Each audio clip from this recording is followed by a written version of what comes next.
Halo, selamat datang di channel Kaonime, channel yang membahas tentang alur cerita manga dan manhwa. Tak usah berlama-lama lagi, langsung saja kita mulai pembahasannya. Gaspol. Pada pembahasan kali ini, kita akan melanjutkan pembahasan dari manhwa The Northern Blade, part yang ke-8. Di mana di part yang sebelumnya kita telah melihat Jin Won yang kini melanjutkan perjalanannya menuju ke aliansi pusat surgawi setelah mampir di kediaman keluarga Tang. Dan di sana kepala keluarga Tang atau Kaisar Racun sudah bersumpah setia untuk membantu sang MC kita. Tapi sebelum kita lanjut, Mimin mau ingatin dulu ya, bagi mas bro yang baru bergabung ke channel ini, jangan lupa subscribe channel ini biar Mimin makin semangat membuat kontennya dan sebagai bentuk dukungan untuk perkembangan channel ini. Di panel awal pada chapter kita kali ini diperlihatkan kondisi yang ada di aliansi pusat surgawi yang kini dipenuhi oleh pendekar dari seluruh penjuru tempat agar dapat direkrut menjadi sebuah organisasi yang dibentuk oleh pusat surgawi untuk mengatasi malam sunyi yang akan bangkit. Organisasi tersebut disebut penakluk. Mereka memiliki wewenang di berbagai tempat. Oleh sebab itu, selain bergengsi dan membuat reputasi naik, maka semua orang mengincar posisi ini.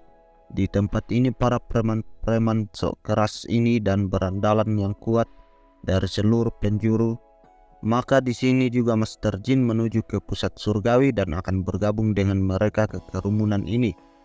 Jadi sekarang ini pusat surgawi dipenuhi oleh pendekar terkuat yang mana mereka ingin bergabung dengan organisasi baru tersebut. Bahkan jalur-jalur menuju ke pusat surgawi juga dipenuhi oleh mereka para pendekar.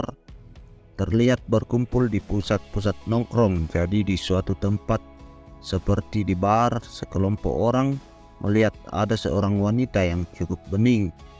Mereka awalnya mengira wanita itu tersesat, tapi setelah seorang datang dan menyapa wanita itu, diketahui bahwa wanita ini adalah penerus dari sekte Gunung Mu bernama Nam Soryeon, yang sekarang ini dia mendapatkan gelar sebagai salah satu dari 7 langit terendah. Seketika mereka langsung berpikir, wah salah orang kalau mau mengganggu ini cewek. Nah, jadi orang yang menyapa wanita ini adalah salah satu dari anggota Naga Biru Langit yang terkenal bernama Jamun Ho yang dijuluki sebagai pendekar pedang fana.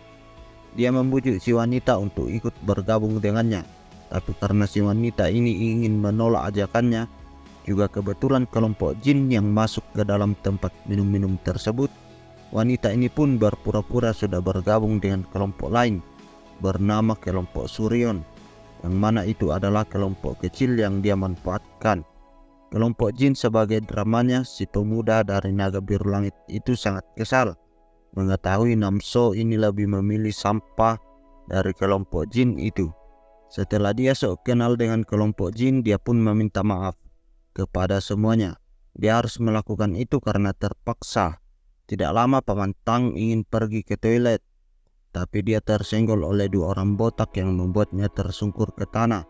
Melihat masternya terjatuh disenggol, Ryusan langsung meloncat ke depan 2 orang tersebut tanpa basa-basi dan mengarang mereka sembari berkata, "Cepat minta maaf kepada masterku," kata Ryusan dengan kuat dan lantang. "Woi kutu kampret, di mana sopan santun kalian?" teriak si Ryu. Namun tidak berselang lama, Ryu langsung dipukul dengan pukulan kombinasi 2 orang tersebut. Semua orang berbisik-bisik, "Wah, orang itu adalah si beruang kembar hitam dan putih." Jadi mereka berdua adalah pendekar yang sudah terkenal. Ryu tidak peduli walaupun terus-terusan dipukul oleh mereka. Ryu terus bangkit dan berusaha melawan kedua orang ini. Memang dari teknik bertarung Ryusan masih amburadul, tapi ketahanannya sangat hebat. Ryu berteriak dengan kuat, "Pukulan lemah apa ini? Karena aku setiap hari selalu dibantai oleh si pedang utara, jadinya pukulan kayak gini tidak terasa sama sekali." Semua yang ada di sana langsung kaget mendengarkan nama pedang utara. Sarjana gila sampai menepuk jidatnya sambil berkata, "Waduh, si ember ini." Semua orang berusaha menjaga identitas Jin supaya mereka bisa masuk kemanapun dengan gampang. tapi Ryu dengan gampang menyebutkan siapa Jin. Dalam posisi ini Ryu-san belum mengetahui identitas yang sebenarnya dari Jin adalah ketua sekte surga utara. Lanjut, tapi melihat ketahanan fisik Ryu-san, si sarjana gila mengatakan kalau memang si Gundel ini sangat berbakat dalam bela diri, tapi sayang saja karena lawannya selama ini adalah Jin, dan sayang saja karena sifatnya ini yang memang harus diperbaiki. Pertarungan masih berlanjut, namun sepertinya makin serius saja. Masing-masing dari mereka sudah menggunakan skill mematikan. Ryu-san mengeluarkan tinju racunnya. Jin langsung mengambil sikap untuk menghentikan mereka supaya tidak semakin bertambah ribet. Jin pun langsung menatap si burung kembar itu dengan tatapan intimidasi sehingga mereka berkeringat dingin. Setelah mereka mundur, Paman Tang memarahi Ryu karena menggunakan teknik tinju beracun tanpa minta izin kepadanya terlebih dahulu. Namso Reon langsung ikut bergabung ke perjalanan kelompoknya Jin. Jadi ternyata burung kembar yang sebelumnya bikin onar merupakan suruhan dari pemuda naga biru langit yang sebelumnya dia dendam dengan Namso Reon karena dia terus menolak ajakannya. Kita lanjutkan. Jamun Ho mengetahui kalau Namso bersama kelompok yang cukup terkenal seperti keluarga Tang dan juga Pedang Utara. Dia pun makin marah. Dia cukup dendam dengan Namso karena dia terus menolak ajakannya untuk bergabung ke komunitas mereka. Tiba-tiba seorang anggota Tujuh Langit Terendah bernama Hyun Gong Hui datang. Seperti pendekar pedang panah akan memanfaatkannya untuk menghancurkan Pedang Utara dan Namso. Hyun ini adalah orang gila akan kekuatan. Maksudnya dia suka mengukur kekuatan orang lain dengan dirinya sendiri dengan mengajak mereka bertarung. Jadi dia mengatakan bahwa dia hanya menghormati orang yang lebih kuat darinya. Keesokan harinya si Hyun Gong ini dan kelompok dari Pedang Fana menghampiri kelompok wanita Gunung Mu. Dia memprovokasi wanita itu untuk bertarung. Karena status mereka hampir sama anggota dari Tujuh Langit Terendah, jadi dia ingin menguji kekuatannya. Karena provokasinya mengenai ibunya, jadi pertarungan pun tidak bisa dihindari lagi. Jin mengikuti mereka dari belakang karena sepertinya Pedang Panah akan berbuat sesuatu yang curang. Pertarungan pun dimulai. Mereka mengeluarkan skill-skill andalan masing-masing. Mereka berdua memiliki ilmu bela diri yang tinggi. Pertarungan mereka cukup gila sampai akhirnya sebuah ulti pun dikeluarkan dan menciptakan gelombang ledakan yang cukup besar. Tangan kiri Namso terluka cukup parah, sedangkan si Hyun Gong kehilangan sebagian perut dan juga tangannya. Dia pun mati. Sebelum mati dia mengatakan, "Aku mengakuimu." Pendekar Pedang Panah yang melihat wanita Gunung Mu tumbang juga karena seperti dia kehilangan cukup banyak darah dan juga dia punya dendam dengan si wanita itu. Pedang Panah pun berniat untuk mengeksekusi wanita Gunung Mu. Tidak lama setelah itu Jin datang. Dua burung kembar langsung berkata, "Tunggu, dia adalah Pedang Utara, ayo kita pergi saja. Ada yang aneh dengannya, aku punya firasat buruk tentangnya." Namun Pedang Panah tak menghiraukan perkataan anggotanya itu.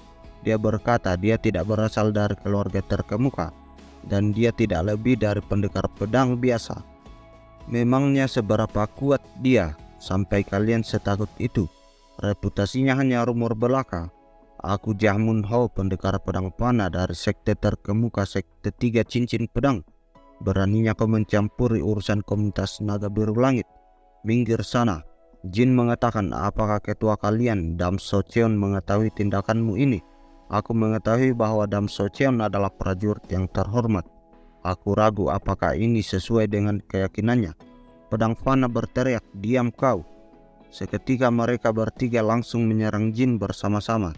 Jin melepaskan pedangnya dari sarungnya, sering, dan mengayunkannya kembali dengan secepat kilat, tapi efeknya sebuah tebasan yang gila terjadi, menebas serumput di belakang mereka. Rambut bagian atas mereka pun terpotong dan membuat mereka melongo, tidak berkutik lagi. Mereka bertiga duduk tidak percaya apa yang sebenarnya terjadi. Sebesar apa perbedaan tingkatan level mereka dengan si Pedang Utara ini? Siapakah dia sebenarnya? Mereka diam membisu bagai mulutnya tersumpal sampah. Jin mendatangi Namso dan membopongnya pergi. Jadi bagi Mas Bro yang sudah mengikuti dari part pertama pasti tahu dong siapa si Dam Socheon. Panel kini berpindah yang mengisahkan tentang Dam Secheon ini. Dam Secheon merupakan anak ketua Valley of No Return, sang pembangkit Nirvana dan salah satu dari 9 langit yang legendaris dari aliansi pusat surgawi. Dam Jeok Sim, seorang bangsawan yang banyak istri, dan ibu Dam Secheon merupakan seorang pelayan dari ayahnya. Jadi ya tahu sendirilah, ibunya sering mendapatkan tekanan dari istri-istri yang lain, dan juga Dam Secheon ini banyak mendapatkan tekanan dari anak-anak lainnya dari ayahnya. Karena tekanan yang dirasakan ibunya telah memuncak dan tidak terbendung lagi, akhirnya ibunya memilih untuk membakar sebagian tempat tinggal mereka sekaligus membakar dirinya sendiri. Dam Secheon menganggap ibunya adalah segala-galanya baginya. Kini tinggal sendiri. Sebelum mati ibunya berpesan kepada Dam Secheon kalau jangan menjadi lemah seperti dirinya, dia harus menjadi orang yang sangat kuat. Sejak saat itulah sebuah sikap dan sifat dalam diri Dam Secheon berubah. Dia mengabdikan dirinya untuk menjadi yang terkuat, menghajar para kakak-kakaknya yang sering mengganggunya. Bahkan di usia dini dia sudah membantai banyak orang. Dia dikenal dengan Divine Light of Enlightenment. Mata Dam Secheon benar-benar terlihat suram dan penuh kebencian kepada kehidupan sehingga dia bertemu dengan seorang wanita yang bernama Hye-rung. Dam Secheon terus pergi ke seluruh tempat untuk menjadi yang terkuat. Dia benar-benar tidak terkalahkan sampai akhirnya perjalanannya ke surga utara di chapter awal dulu menjadi sebuah break yang panjang dari perjalanannya. Dan tujuannya dihancurkan oleh iblis kekacauan yang memporak-porandakan puing-puing surga utara yang tersisa. Iblis kekacauan yang berasal dari malam sunyi. Sebenarnya iblis kekacauan ini tidak berasal dari malam sunyi, karena pada saat dia bertemu dengan penyihir malam putih mereka tidak saling mengenal. Padahal kan mereka sama-sama dari malam sunyi. Dan kemudian iblis kekacauan juga ingin membunuh anggota malam sunyi yaitu Han Seo. Tapi hal itu akan diperjelas lagi di chapter yang akan datang. Lanjut, Dam Secheon dan Hye-rung pun berhasil kabur dari sana, dan dia mulai bertapa untuk meningkatkan kemampuannya lagi. Saat ini akhirnya telah selesai dari latihannya yang panjang dan kembali di pelukan Hye-rung. Dia akan melakukan hal besar lagi kali ini. Hye bertanya kepada Dam Secheon tentang si pedang utara, apakah dia pernah mendengar rumor tentangnya. Namun sepertinya Dam Secheon tidak pernah mendengarnya, karena dia kan manusia gua yang baru saja kembali dari pertapaannya. Kembali ke kelompok Jin Muwon, Sarjana Gila mengingat tentang kelompok naga biru yang diketahui Hye adalah salah satu orang yang paling membekas diingatannya, karena Hye dia menjadi gila beberapa tahun yang lalu. Karena dia dikalahkan dalam adu strategi dengan berbekal dari pengalaman dan ajaran keluarga Hye ini menggunakan strategi turun-temurun keluarganya, sehingga Sarjana pun kalah telak. Dialah satu-satunya orang yang memberikan penghinaan kepadanya. Setelah itu si Sarjana tiga pikiran menjadi gila. Sarjana gila juga pernah direkrut langsung oleh Hye untuk masuk ke komunitas mereka. Kelompok Jin saat ini sedang menuju ke pusat surgawi. Dan di atas kapal mereka bertemu dengan sesepuh dari Gunung Hua, salah satu dari sekte agung, juga namanya adalah Chilsung. Dan ternyata Chilsung ini dulunya merupakan sahabat dan rival dari Tetua Tang. Namun makin kemari mereka makin menjadi rival dan musuh. Ya, bukan berarti musuh yang saling membunuh, tetapi musuh dalam hal gengsi-gengsian.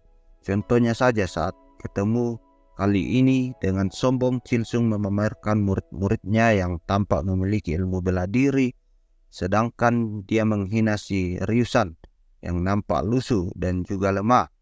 Ya, untuk menjadi murid satu-satunya Paman Tang yang memang memiliki ilmu bela diri yang masih rendah dibandingkan dengan murid Chilsung, memang Ryu tampak sedikit minder. Tapi setelah itu Paman Tang memberikan semangat karena dia tidak membutuhkan 1000 murid seperti mereka kalau ada satu murid seperti Ryu dengan tulus dan loyalitas yang tinggi. Shin pun kini menunjuk malam hari. Jin duduk di tiang pengawas kapal. Dia mengatakan kalau tangisan pedangnya belum reda. sampai nantinya dia harus menghabisi orang yang menggunakan teknik terlarang, yaitu Blade of the Woman, dengan cara membunuh banyak wanita di masa lalu. Dan pengguna teknik terlarang itu merupakan anak Om Jo. Tiba-tiba lamunan jin buyar ketika melihat salah satu murid Chilsung di bawah yang sedang bersembunyi-sembunyi untuk minum arak. Ya, mungkin ada aturan untuk tidak boleh minum arak, jadi dia minum sembunyi-sembunyi.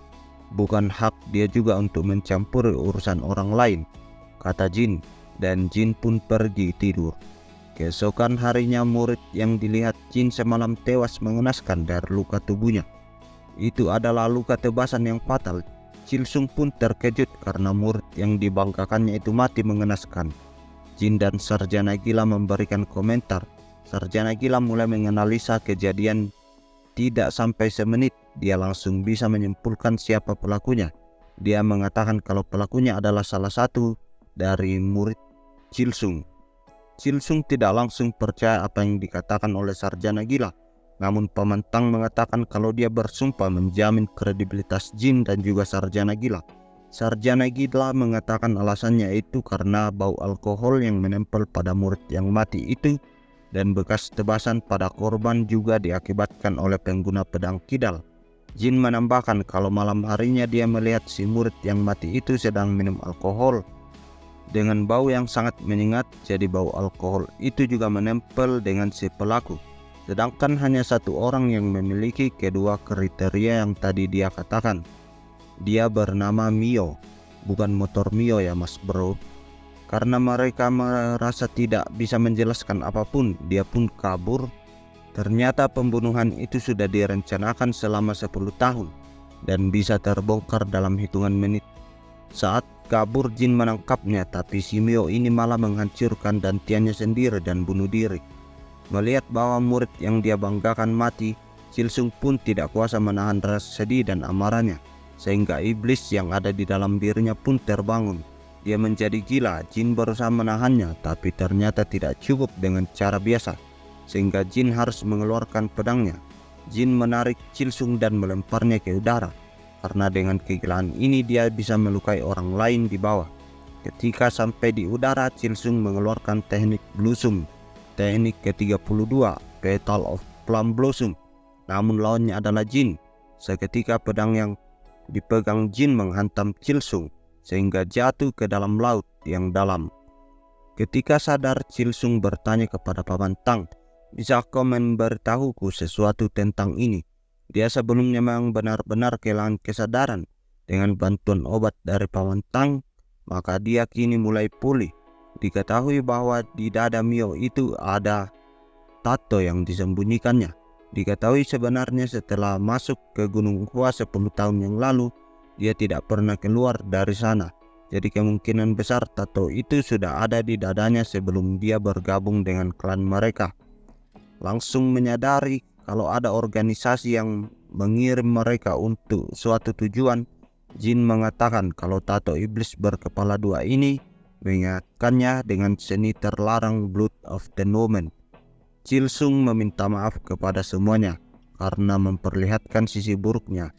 Di sisi lain, dia sendiri akhirnya sangat iri dengan murid Paman Tang. Walaupun hanya sendiri, dia sangat memperhatikan dan sangat tulus kepada masternya. "Ayo pulang," itu kata Chilsung kepada murid-muridnya yang masih selamat. Dan itulah akhir dari cerita kali ini. Bagaimana? Apa kalian semakin berfantasi dengan alur ceritanya? Tetap pantau channel Kaonime untuk mendapatkan update terbaru dari perjalanan jin. Sekian dan terima kasih.